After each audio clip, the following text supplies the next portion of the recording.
modeled it in a 3-dimension with wire, and we would see how wasted motions were wasted or too long or whatever.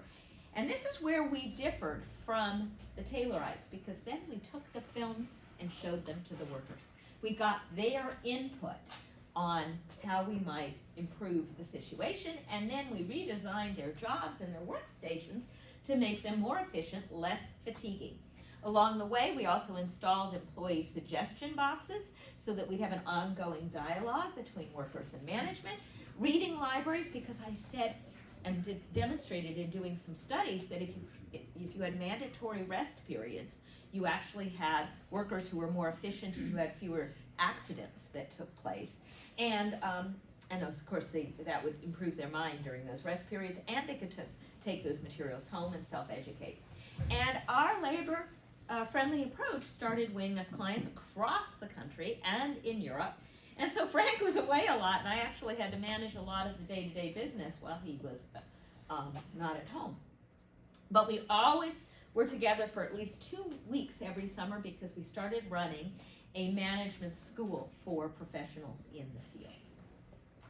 How was this possible? We were installing the same ideas at home that we were recommending at the workplace. So I had a very detailed instruction card of how I spent my time all day. You can see what time I woke up, I had breakfast, had time with the children, and then from 10 to 12 I'm working on my book. No interruptions. Then children, lunch, nap. We practiced what we preached with the baby for half an hour. There was always a new baby. Work on book, and then children and dinner, and then I had a little free time, and then it started all over again. What you do not see here is any housework or management of housework. And this was possible because at the time we had domestic help, and we still had my mother-in-law who was in charge of everything household. You will see in a few minutes why this is so very ironic. But under the system, I was able to complete my research and write another dissertation, this on how to make work for school teachers easier. If you ever passed a quiz paper to the person behind you, so the teacher didn't have to grade all 30 of them at night, that's an idea that came from that. And in 1916, you start seeing my name with my credentials starting to be on our books. You also had around this time, we had a newsreel photographer in who took this picture. I can tell you, this is not how you are efficient. You don't have 7, 8 children surrounding you and able to get anything done. This was staged. But what is in this picture is that little black machine on the edge. That is an early dictaphone. Frank and I had them all over the house, everywhere we went. If we had an idea or needed a letter or whatever, we dictated it. We employed 2 full-time secretaries to keep up with all of our writing. But what is happening? If you recognize the time, we're in 1916. We've got the Great War in Europe.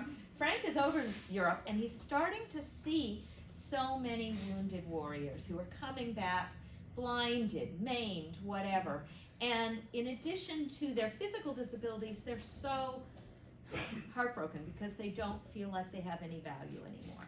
And we turned some of our attention to figuring out how we could make the world and job places and homes more accessible to the disabled, what were called handicapped at the time. And what we did was we started a lab, a photography lab in our home in Providence, and we started filming ideas of how to adapt things for the disabled. And along the way, we created a new alphabet of motion. We called them Thurbligs, which is sort of Gilbreth, almost Gilbreth backwards. And we had 17 specific units of motion. And you could do any task, you could divide into these little segments. The easiest way to explain it is to think about brushing your teeth. The first thing you have to do is search to find your toothbrush. Then you find it. Then you're going to grasp it and move it into position and do the same thing with the toothpaste and so forth. And transport loaded means you've got your toothbrush with the toothpaste on it, and therefore. And of course, if your toothbrush is always at hand at the same place every time, that's going to be a lot faster than if you have to search to find where you put it last time. So we started applying these ideas to all of our work. Frank also got fascinated at the time with surgery. and started filming surgeons and realized that every time a surgeon took his eyes, and of course it was always his in those days, eyes off the patient to find his next tool, he lost precious seconds. So he thought, let's have a dedicated assistant, a surgical assistant or nurse, scalpel, sponge, whatever you needed. And he presented a paper to the American Medical Association in 1915. It would take 15 more years before the AMA adopted it as standard operating procedure. That is not, however, where that phrase came from. It came back from earlier, but it's a wonderful phrase. April 6, 1917, the U.S. enters the war. Frank sends a telegram to President Wilson in Washington saying, I'm on my way, put me to use. He is sent to Fort Sill in Oklahoma and installs our methods to help soldiers do things more efficiently. For instance, you have machine guns that get jammed. It could be dusk, it could be dark. Here's the soldier practicing unjamming that machine gun blindfolded so he can do it without seeing. And everything was broken up into little task units to figure out how to do it. We did the same, he did the same for horses and donkey care because they were still used in that war. But on March 1st, 1918, I get a telegram. He is dreadfully ill. I drop everything, 2-day train journey out to Oklahoma, and then I'm there helping him, helping the doctors help him recover, and then he goes to Washington, D.C. Finally, he comes home as the war is ending, but the doctors tell me that his heart has been damaged. But the war is over. It's time to rebuild our business. We start building a very healthy scientific management client list with some of the best known companies in the country. You are more than welcome, everyone, to sit down if anybody wants to. Don't feel you have to stand. These include Eastman Kodak, U.S. Rubber, Remington Typewriter, Pierce Arrow. Here's our whole big family crowded into our own Pierce Arrow. We only took clients who were progressive in their attitudes toward labor. We also continued our work with the disabled, and in 1919 published our studies in a book. And you can see in the book some of the illustrations of some of our adaptations, including that we recommended that a wounded veteran, could be employed as sort of the point person at the bottom of an office building where all of the packages would be brought, but also that in his spare time he could take dictation. And if you can see, it's hard on this one, it's a small one, but he's an especially adapted typewriter that can be used one-handed. You have a chair that's been adapted, a seat adapted for someone who might not have any legs. Here's a sign paper, a painter with a long stick to balance his paintbrush because he only has one arm left, and so on. That year also we decided that it was important to move back to the New York City area. That was the center of scientific management at the time. And we bought a house, a 14-room, rather dilapidated Victorian in Montclair on Eagle Rock Way. It would be, over the next 20 years, would become even more dilapidated with all of the children. And it is that house that is portrayed in Cheaper by the Dozen. And the children, like myself, had daily process charts. Every child knew exactly what minute they were supposed to arrive in the bathroom to brush their teeth, take their bath, whatever it was. With this many people using it, it was a necessity. The other thing we had in the bathrooms, and if any of you have read Cheaper by the Dozen, you might remember this, were Victrolas with French and German language records on them. And all of our children, in their unavoidable delay, learned to speak those languages. And we also would bring newsreel photographers and journalists in to show that a woman could have both a career and a family. Obviously, it wouldn't have been possible without domestic help, but that was sort of taken for granted in those days. One of our contracts was with Remington Typewriter Company. We were figuring out, typewriters were still reasonably new, and we were figuring out the best way to teach touch typing. We ended up trying a few different ways with our children. Everybody 5 and up learned to type, and our 8-year-old became so proficient that Frank wanted to take her on a national tour. I put my foot down. I said, she's got a big enough head already. Our experiments would continue in the summer times. We bought a cottage, which was made up of a cottage and 2 lighthouses on Nantucket. It got the nickname the Shoe for the woman who had so many children in it. And of course we'd swim and sail during the day, but at night we'd have those films that were being shipped to us from whatever clients the company was working with at the time. And we'd show those films as a family. We'd watch them, and one of those films was from Levin soap. We were trying to figure out the best way for women to pack the soap in boxes, and they kept banging their hands together. And our 4-year-old piped up, 2 boxes, 2 boxes. Parallel packing. It was the answer. Our 4-year-old had come up with the best way. So it was a good time. In 1921, I became the first woman awarded honorary membership in the Society of Industrial Engineers. In 1922, our family became complete with the birth of Jane, our youngest. We had many contracts, a profitable business. My husband had been asked to chair a very prestigious engineering conference in Prague in 1924. 5 days before we were to depart, he was getting ready to finalize some business in New York. He goes to the train station. He realizes when he gets there, he's forgotten something. He calls me up, asks me to go to the desk. I get the paper, I come back to the telephone, and the line is dead. And a few minutes later, a friend comes to the house to inform me that he has had a massive heart attack, that he is dead in the train station.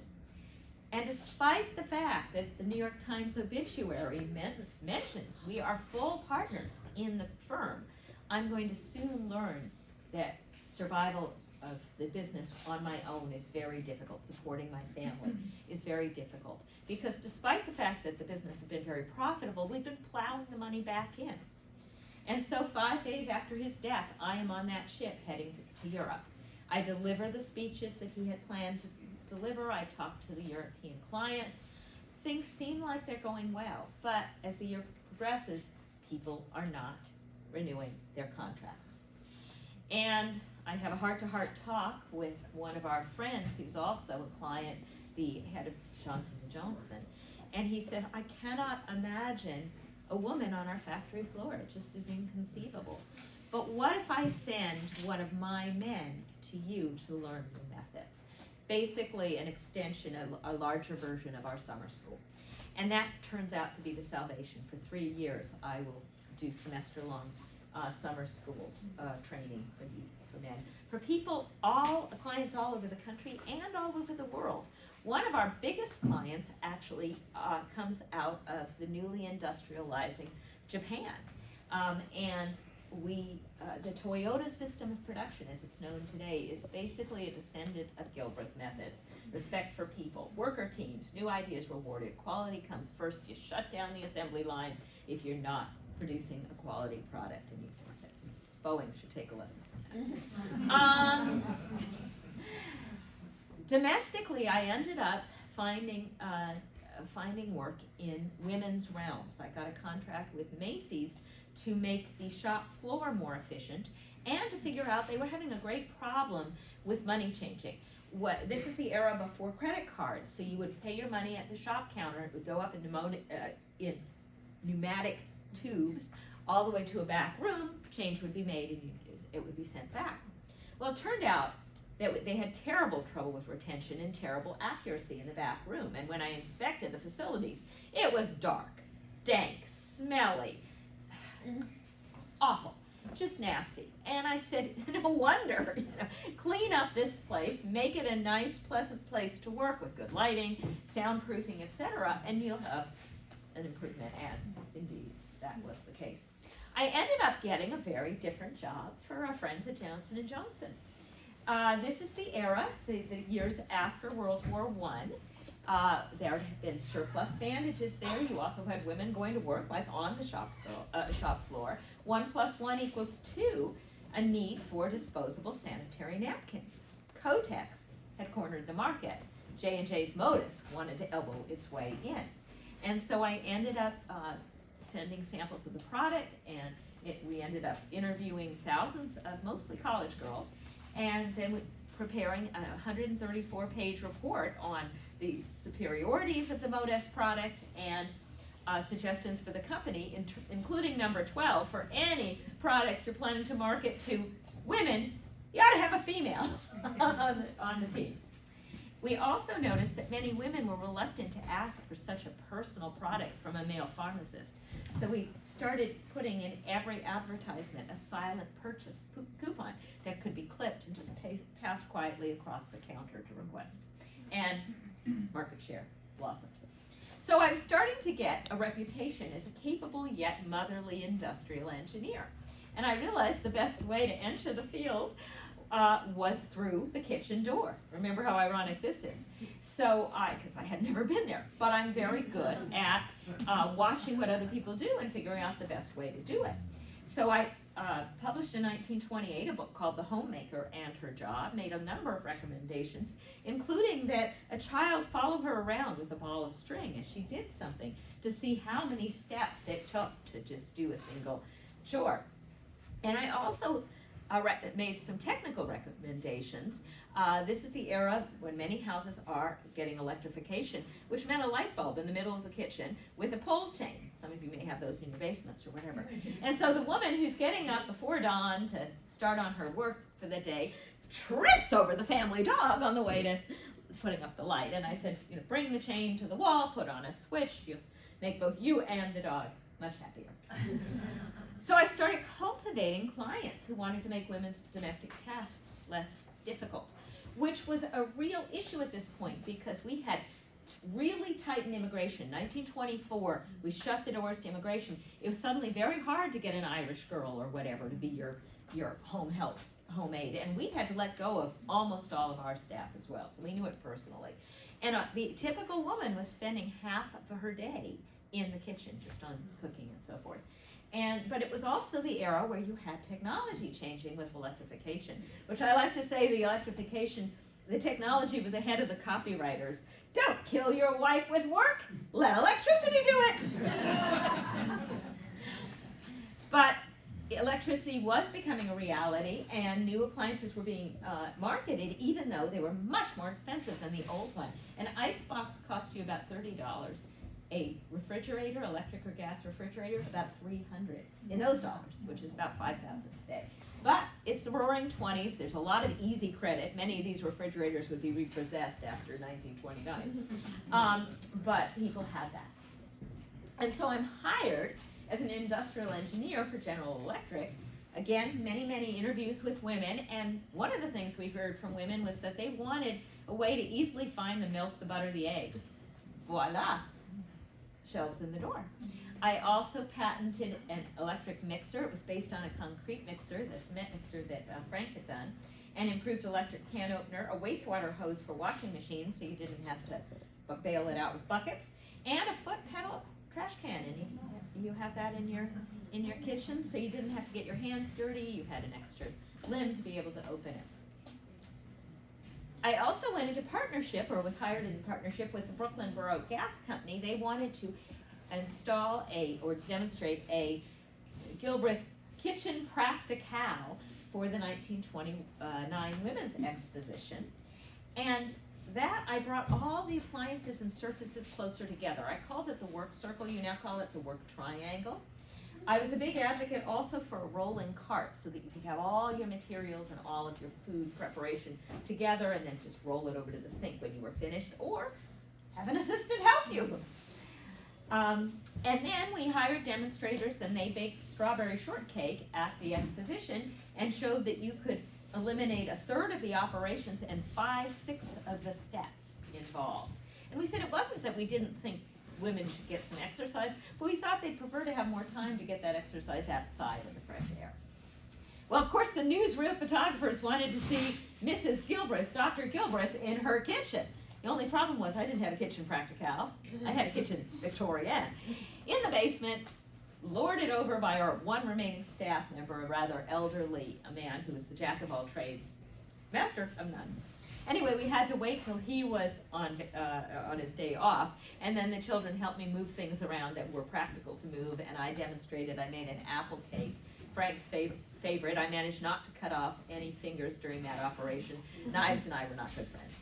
That was really the only thing I could cook. The only other thing I ever cooked on our help's day off was chipped beef, which I later learned the children referred to as DVOT, dog's vomit on toast.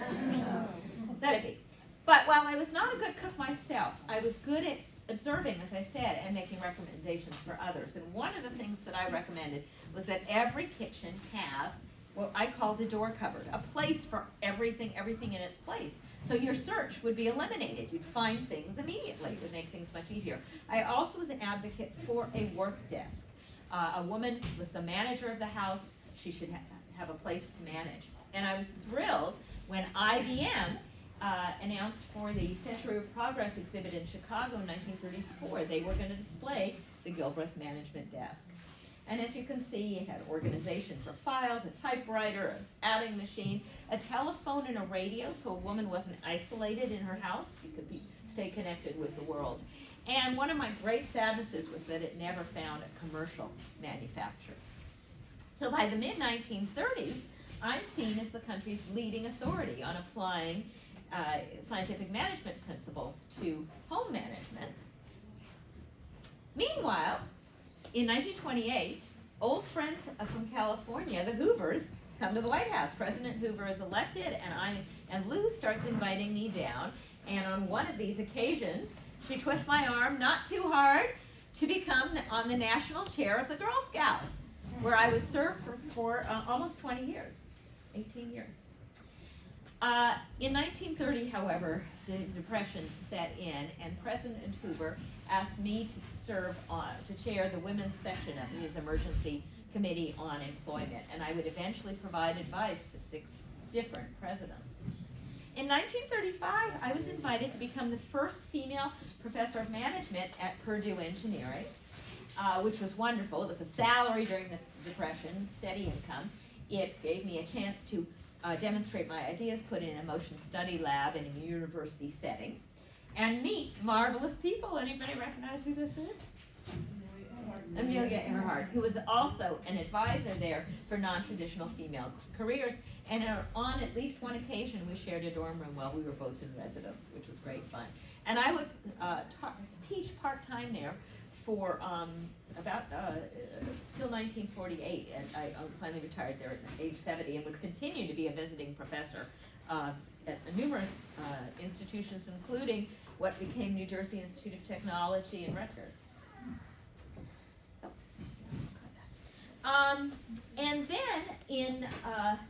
And then we had another war.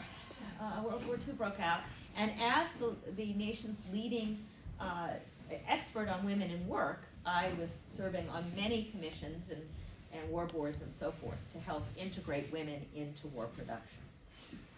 And of course, another war meant more disabled people, and another book on how to help them have better lives. After the war, I was hired by the New York Institute of Rehabilitation Medicine and the New York Heart Institute to help them design a kitchen that would be accessible for someone who had mobility issues, whether they were in a wheelchair or only had the use of part of their body or so forth.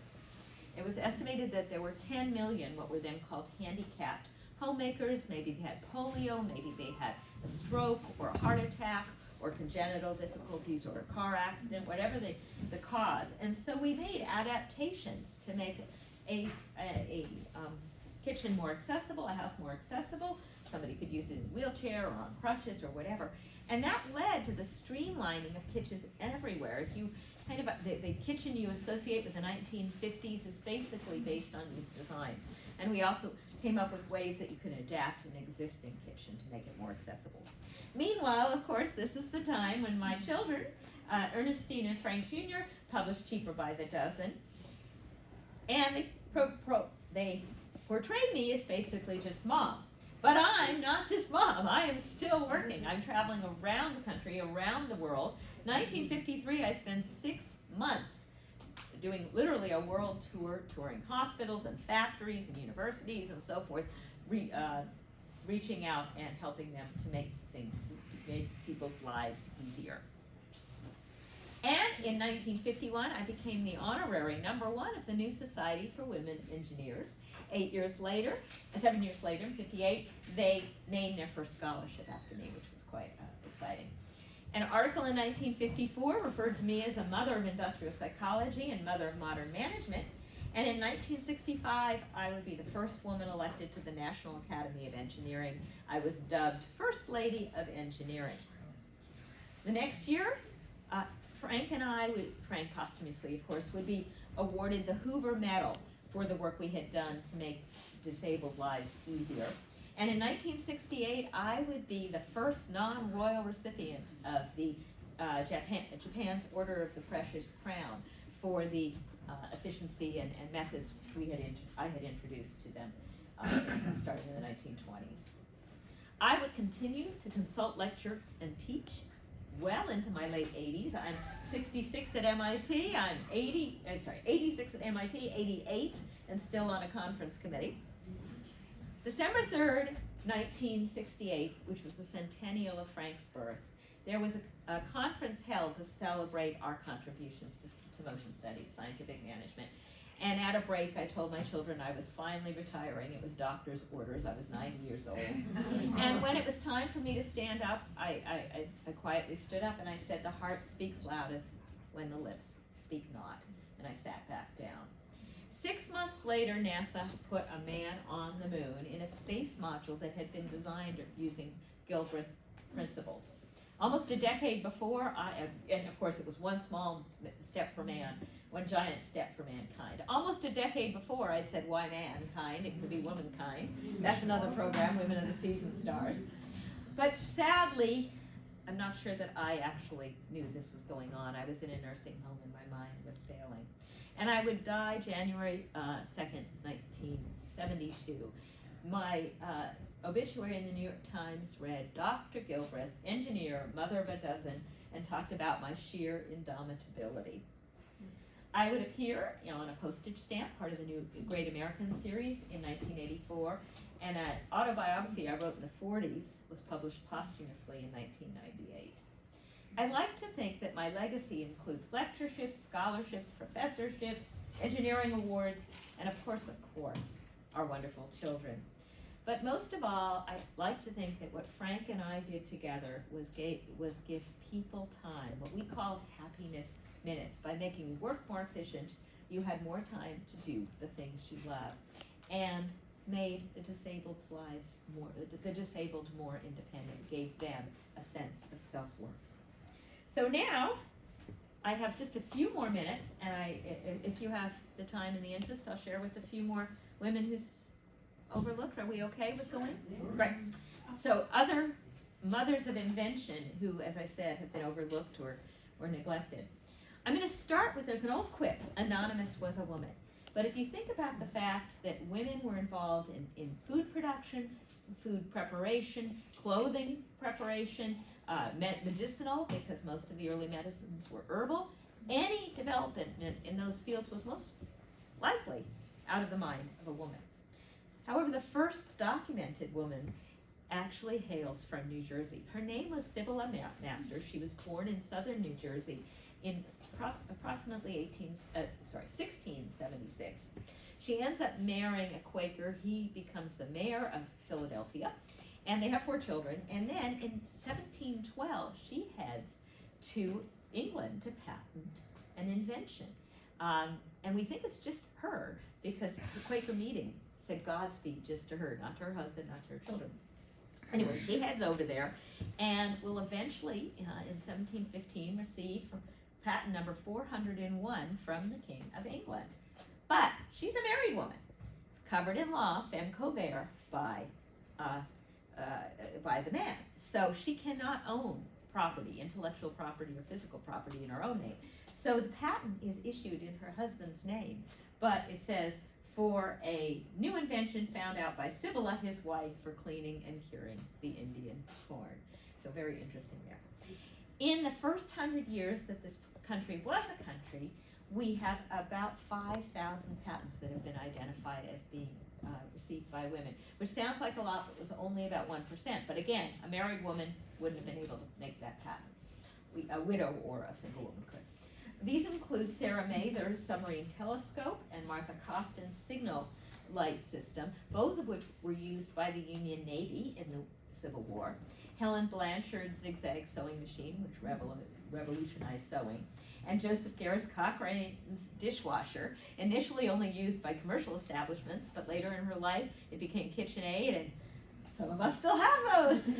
Thank you very much, Josephine. And two African-American inventors, Miriam Benjamin, who invented a gong and signal system for hotels, a way of signaling staff, and then became a lawyer and helped other women patent their inventions. And Sarah Good, who was a furniture store owner in Chicago, and realized many people were in tight urban spaces and didn't have enough room for beds. So she invented and patented a bed that folded up into a cabinet by day, 15 years before Murphy.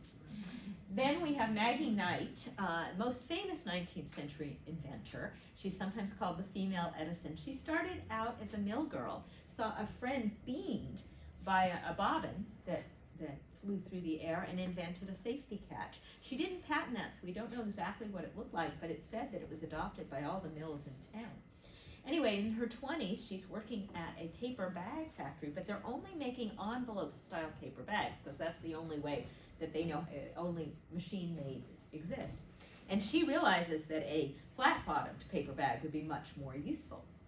And so she ends up spending several years working on this, and then takes her plans to a metal shop to get the model made so she can go to the patent office. But when she goes to the patent office, they say, "Sorry, Maggie, somebody else was here a week ago to apply for this patent." It turns out a guy at the machine shop had made a duplicate and run over to the patent office. Well, she doesn't take this lying down. She hires a lawyer. They fight in court. His defense is that no woman's mind could have invented something this complicated. Her retort is, okay, well, here are all the models my drawings for the models along the way. Here's my final drawings. Here's the testimony of other girls in my rooming house that I've been littering the stairs with paper bags for 2 years, and she prevails. And over the course of her life, she does another couple dozen inventions. Her contemporary is Maria Beasley, who starts out as a seamstress and then goes to the 1876 World's Fair in Philadelphia, the centennial, celebrating our 100th anniversary. This is the 300th for here, right? Did I hear something about that? But anyway, she's at this at the World's Fair there and sees all sorts of wonderful inventions and says, "I can do that," and proceeds to do just that. During the rest of her life, she patents and markets at least 15 inventions, including an anti-derailment device for trains, and a steam generator, and a barrel-making machine that makes her a barrel of money, about $500,000 a year in today's money. And she invents a greatly improved life raft, and it is her design that's used on the Titanic and saves 706 lives. But despite all those accomplishments, in 1880 on the census, she's listed as an unemployed housewife. And my own good friend, Kate Gleason, she was the daughter, she grew up tinkering in her father's machine shop. She becomes the first woman to go to engineering school at Cornell, and then returns and expands her father's shop overseas. And in 1913, she's the first woman elected to the American Society of Mechanical Engineers. I'll be the second. And during World War I, she becomes the first woman head of a national bank. And she envisions a low-cost concrete housing project for returning veterans, built under Gilbreth principles. And she created Concrest, a 100-unit system, and so becomes the first woman elected to the American Concrete Institute. And she was, as I said, a great friend and colleague, and she accompanied me to Europe 5 days after Frank's death. I'll never forget that. Jumping to a house we wish, a concrete house we wish worked a little bit better. We have Frances Gabe, who apparently as a young mother got tired of her children spreading grape jelly on the floors and ceilings and walls of her house. She said a house should be able to clean itself, and spent the next 40 years of her life ending up patenting 68 different inventions that would clean different things, dishes and clothes and all parts of the house in situ, including having a sprinkler in the ceiling that just washed your whole house.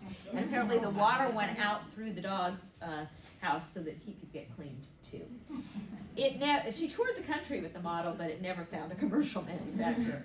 But her New York Times obituary was the house that did the housework. A much more successful visionary from New Jersey is Sarah Spencer Washington. She's known as New Jersey's Madam Walker because she followed the footsteps of Madam C.J. Walker, who was the self-made millionaire in cosmetics, black cosmetics. In 1913, Washington opens a beauty shop in Atlantic City. She goes and learns about chemistry and business, and then starts her own product line, Apex, and beauty schools. And at the 1939 World's Fair in New York City, she was honored as one of the most distinguished businesswomen in the country. By 1946, she had a beauty empire, employing over 50,000, mostly black women across the country, and her plant in Atlantic City was manufacturing over 75 products. She became one of America's and New Jersey's first black millionaires and a social activist. She campaigned for integrating restaurants. She established the first integrated beachfront in Atlantic City, as well as a nursing home and a golf club. And she has recently been inducted into the New Jersey Hall of Fame. Speaking of Atlantic City legends, I want to tell you the true story behind one of them. For many, many years, Parker Brothers had a slip of paper in Monopoly saying it had been invented by an out-of-work man during the Depression, sold to Parker Brothers, and it made him a bunch of money. The only problem with this story is it's not true. The real inventor is a woman, Lizzie Maggie. She started out as a stenographer and typist, actually patented a better way to roll paper in a typewriter. She also did a national advertisement offering herself as a young female slave to protest the poor wages that were paid to women workers. She was a follower of Georgism, which was an economic principle that you tax land rather than wages. And to demonstrate that, in 1904, she received a patent for the Landlord's Game. It was the first board game ever patented. And it had two sets of rules: prosperity, where cooperation led to wealth for everyone, and monopoly, very similar to the rules we have today. In 1906, she forms a company that actually manufactures and sells the game. And it's pretty popular on college campuses, and one of its places is among the Quakers in Atlantic City, which is where Charles Darrow plays the game. Now, he's an out-of-work graphic artist, and he makes a game board using the streets of Atlantic City. That's where those come from. And then sold it at Wanamaker's that Christmas, and then shows the success of that to Parker Brothers, who buy it from him. But the only problem is, as I said, he doesn't really own the patent for it. Lizzie Maggie hears about this, goes to Parker Brothers and says, wait one little minute here, look at this. And they say, okay, well, here's $500 for that and to patent that, for that patent and 2 other games. It's not a lot, even in the Depression, that's not a lot of money. But she does it, but at least she thinks she's going to get credit. No dice. She's never able to get traction on her claim. And in fact, we probably wouldn't know about it at all, except that in 1981, a professor at my alma mater, UC Berkeley, tried to patent the anti-monopoly game. He was sued by Parker Brothers, and Discovery found her 1904 patent. So, interesting end to the story, and you can learn more about it. There's a film on American experience called Ruthless. Jumping across the border, I want to tell you about Elsie McGill. She was the first female electrical engineer in Canada, then had polio, became paralyzed from the waist down. Didn't stop her. She's the first woman in the world to get a master's in aeronautical engineering, and then she eventually becomes the chief aeronautical engineer at the Canadian Car Company, where she designs the first female-designed airplane in the world, the Maple Leaf Trainer 2 plane for World War II. During World War II, she'll also update the factory and manage 4,500 workers making Hawker Hurricanes there. And in 2016, she was one of 5 finalists for the first non-royal woman on Canadian currency, but she's not the one who gets it. The first one who does, the one who is on the currency, is Viola Desmond, who's sometimes called Canada's Rosa Parks. She was black, couldn't get beauty training in Canada, comes to the Apex School in New Jersey, goes back, starts her own line of beauty culture, and traveling around Canada to sell her product, she decides to take in a movie one afternoon or evening, and wants to buy a ticket. She's only sold a balcony seat, but she sits in the orchestra anyway, whereupon she is forcibly ejected, arrested, and convicted for failing to pay the extra penny tax on the seat that they refused to sell her. She fights it for the rest of her life, but it's only posthumously in 2010 that she got a pardon, and in 2016 she was named. She's the first non-royal woman non-royal person on the banknote. Back to New Jersey, we've got another black woman whose work was in a field that I really admired, and that's Bessie Blount. Not born in New Jersey, born in Virginia at a time when you were not allowed to write with your left hand. If you did, they tied it away and then made you learn to write with your right hand. But she was a stubborn cuss. She said, okay, I'm going to learn to write with my teeth and my toes, which turned out to be very useful when she moves to New Jersey in her teens, becomes an occupational therapist, is working with the disabled vets returning from World War II, and he overhears a doctor saying they need a better feeding tube for these men. So she literally burns the midnight oil and quite a lot of her own money in her kitchen for several years and comes up with a self-feeding tube for the veterans, offers it to the VA, which sits on it a couple years and finally says, yeah, we don't really need it. Not to be dissuaded, she shows it, she sends it off to the military in France that says, yes, we can really use this. And she ends up signing over the patent to them. And her at the signing ceremony, she said, a colored woman is capable of inventing something for the benefit of mankind. Interesting postscript. Later on in her life, she became a handwriting expert for Scotland Yard, both historical and crime, and apparently quite renowned for it. Jumping back to the States, we have another amazing woman whose product has changed lives, and that is Stephanie Kowalik. Initially, she thought she'd be a dressmaker, then she wanted to be a physician, didn't have the money for medical school. After college, in 1946, she takes a temporary job at DuPont. All women's jobs were temporary. DuPont didn't think any woman would stay long enough. They'd just get married. But she stays for over 3 decades, and along the way, she becomes fascinated with these long-chain polymers. Eventually, she gets a lab tech to spin it in a centrifuge, and discovers that these are really, really lightweight, strong polymers. Eventually, Kevlar. And if they're bulletproof vests, their helmets saved countless lives, as well as tires, skis, suspension bridges, and the space shuttle. And she says, all things can happen when you're open to imagination. A woman whose own life-changing experiences also changed tens, hundreds of thousands of people's lives is Marilyn Hamilton. She loved adventure. She loved to hang glide. One day she's in a terrible accident. She's paralyzed from the waist down. She feels like she can't do anything in the cumbersome, hard to maneuver wheelchairs at the time. She is familiar with the lightweight, maneuverable structures of hang gliders. She says, what if we essentially make a hang glider with wheels to use as a wheelchair? She patents it, it becomes the Quickie wheelchair company, fantastically successful. She becomes, in 79 and 80, the world wheelchair tennis champion, and it is the wheelchair and the similar ski adaptations that the company made underlie so many of the Paralympic sports that we take for granted today, really gave so many disabled possibilities.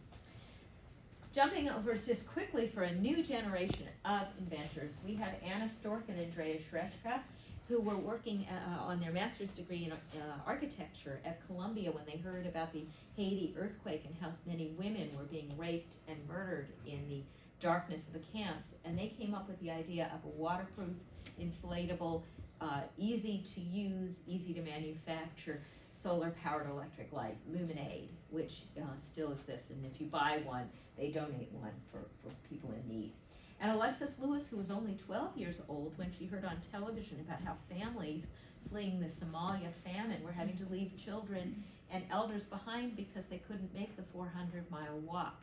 And she, at the time, was learning about indigenous peoples in the United States and how some of them were using what were called travois, kind of these triangular carry things that were dragged behind a horse to take tents and such. And she said, what if you added wheels to a travois? Then you really have a very easy to make, very easy, just common materials that you can find there, and it can hold up to 400 pounds. And we have Jordan Reeves, who was born without a lower arm and turned that disability into a celebration of ability by printing and giving out the plans to print a 3D printable arm that shoots out biodegradable sprinkles. And she's now an advisor for Mattel and Microsoft on adapting toys and celebrating toys and musical instruments and celebrating ability. And Gitten Jolly Rao, who when she was only 11 years old in 2016 heard about the Flint water crisis and how there were not good, inexpensive ways to test for lead in water. And she came up with a little device, she called it TEPIS, to do that. And since then, the last 7 years, she has been an ambassador for youth inventions all over the world. And Time put her on the cover as Kid of the Year in 2020. I think she's just now going to college. This is all done, as a teenager. And finally, the person who invented the technology that has completely changed our lives, including the way I got here today, is Hedy Lamarr. There's a wonderful PBS special called Bombshell. It's a book about her. She wasn't born with that name. She was born Hetty Kessler in Vienna to a Jewish family.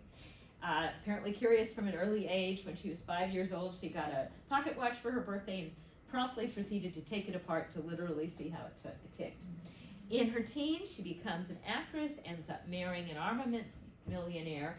He's very controlling, and she ends up escaping and getting to Hollywood, where she becomes a star, but still is an inventor. She had a drafting table at her home, and she invented a dog collar that lit up at night, and apparently a better wing design for her boyfriend Howard Hughes' airplane, and a fizzy tablet so you could have Coca-Cola anywhere, so soldiers could. Unfortunately, it kind of tasted like Alka-Seltzer, so it never was marketed. But World War II begins, and refugee ships are being torpedoed by the Nazis. And she, of course, had come over on a ship. She was very upset about all this and trying to figure out what to do, because the British were not able to stop the Nazi torpedoes because the Nazis were jamming their signals. And she's at a Hollywood party one night, and she's at the piano, doodling on the piano, kind of jazzing it up, with a composer named George Antheil, when she has an aha moment. What if you could change the signals to a different frequency so that the Nazis wouldn't be able to jam them? The two of them think about this and work on it for a few weeks, and the big challenge is, how can you change the transmitter and the receiver simultaneously? Well, George had recently done a composition using 17-player pianos simultaneously, just starting their paper tapes at the same time. And so they figured, well, that's a way to do it. So they write up their patent, they submit it in June of 1941. 14 months later, August of 1942, they receive the patent back. They immediately give it to the U.S. Navy, because we're in the war at that point, which immediately classifies it as top secret but does nothing with it. They can't figure out how to make the paper tape work. And they just tell her to smile and sell war bonds, which she does. As I said, it's classified as top secret. In the 1950s, the Navy substitutes electronics for the paper tape, but basically the whole rest of the idea is intact. In 1959, the patent expires. In 1962, the Navy used it during the Cuban Missile Crisis. According to U.S. patent law, after a patent expires, the inventor has 6 years to sue for payment. Hetty didn't know this. Hetty's invention is now the basis for secure Wi-Fi, Bluetooth, and GPS technology with an estimated market value of $30 billion a year. They did eventually get acknowledgement. The two of them received the Electronic Frontier Foundation Pioneer Award in 1997, and Hetty became the first woman to receive the Bulby Nass Spirit of Achievement Award, which is called the Oscar of Invention. And this is what she has to say for herself, and unfortunately, it's quite quiet. I don't have, but it's got, I'll read you something pretty. People are unreasonable, illogical, Can you hear it? and self-centered. Not them anyway. If you do good, people will accuse you of selfish, alternative motives. Do good anyway. The biggest people with the biggest ideas can be shut down by the smallest people with the smallest minds. Think big anyway. What you spend years building may be destroyed overnight. Build anyway. Give the world the best you have and you'll be kicked into the sea. Give the world the best you've got anyway.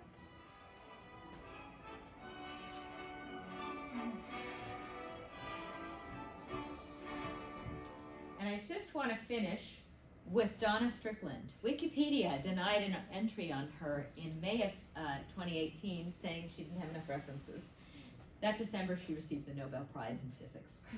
And she said, hang on for the ride. It's been an excellent ride. I've had a great career. Things are changing all the time. And Michelle Obama said, equality for women is not an issue solely for women. It affects us all. How many Einsteins and Hawkings and Mozarts have we lost through the ages by systematically relegating over half our population to second-class citizenship? And Thomas Friedman said, the best jobs in the future are what I call STEMpathy jobs, jobs that blend science, technology, engineering, math, and math skills with human empathy. We don't know what many of them look like yet, but we do know what the people doing them should look like, all of us. So I want to thank you so very much for having me here today. And I want to thank you, very much, Rachel, for having me here today. Do good anyway. Do good Do anyway. good anyway. Thank you. Thank you very much. This was not at all mansplained, so thank you very much. This was incredible, and I hope everyone feels as empowered as I do with these stories that should not be lost. They should be celebrated. And I think what was a common thread for all of these women is that they were underestimated. And they proved everyone wrong. And I think that every single one of us, man or woman, should feel that take energy from these stories. People can underestimate you, but it doesn't tell your story. And one other, on a closing note, and we will be here for a few more minutes so that everyone can continue to look at the art and Sarah's artwork here, which is behind me. Your mess is your message, and I think that that's what I saw with all of these women. They used their own crisis or their own, the necessity of the mother of invention, and that was really what we heard today. And Carol did a great job explaining it all to us and sharing your message. Thank you for bringing this to pleasure. Bringing this to life. And if anyone would like to contribute to the scholarship fund, there's information at the table. Michael Stern is here. He was gracious enough to bring Sarah's beautiful display, and so we're continuing to lift her up. You can contribute electronically, or if cash or checks are put in the envelope, we will get those deposited at the Carney Bank account. So please keep that in mind, and thanks again to our exhibitors and our guest speaker. Enjoy. Thank you so much. Incredible. Thank you. And I often get down here doing programs. So if you're looking for me, if you go to my website, my card's here, tellingherstories.com. I was down at one of the Robbinsville branch of the library recently, in the Mercer County, in a number of places, Eatontown. So if you want to see any of my other 11 personalities, you can do that. And I'm up here if you have any questions. So thank you again for inviting me. And